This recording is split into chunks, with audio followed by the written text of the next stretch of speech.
ఏదైనా సరే సినిమా యాక్టర్లు కామెడీ స్టార్ని తీసుకొచ్చి ఇక్కడ ఓట్లు అడిగిస్తున్నారు. ఓట్లు పడతాయా అన్నది వైసీపీ వాళ్ళ ప్రధాన ఆరోపణ. దానికి మీరు ఏమంటారు? జనసేన నాయకులు పవన్ కళ్యాణ్ గారు అయితే తీసుకురావట్లేదండి. దానికోసం ఎవరు స్వచ్ఛందంగా వాళ్ళే వస్తున్నారు. ఏంటంటే క్యాన్వసింగ్ చెయ్యాలి, ఆయన అభిమానంతో చేస్తున్నారు. మాకు అవసరం లేదండి. కాకపోతే పవన్ కళ్యాణ్ గారితో అభిమానంతో మేము పిఠాపురం వచ్చామండి. మాకంటూ ఓటు కూడా ఇక్కడ ఉంటే చాలా బాగుందని మేము కూడా చాలా ఎదుగుతున్నామండి. మా ఓటు అంటే పవన్ కళ్యాణ్ గారికి వేస్తే ఫస్ట్ ఓటు వేయాలని మా పిల్లలు కూడా ముందుకు వచ్చారండి. కాకపోతే మాకు తెలుగుదేశానికి ఇచ్చారండి. ఇక్కడ పవన్ కళ్యాణ్కి సపోర్ట్ చేస్తున్నారంటే కర్ణాటక నుంచండి, విజయవాడ నుంచండి, వైజాగ్ నుంచండి, భీమవరం, పిఠాపురం అన్ని ఊర్ల నుంచి పిఠాపురం వస్తున్నారు.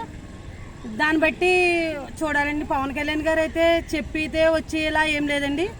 ఇది ఎవరి ఇష్టంతో ఆయన అభిమానంతో వస్తున్నారు. పవన్ కళ్యాణ్ గారికి ఓటు వేయాలనేసి, క్యాన్వసింగ్ చేయాలి పవన్ కళ్యాణ్ గారికి అనేసి.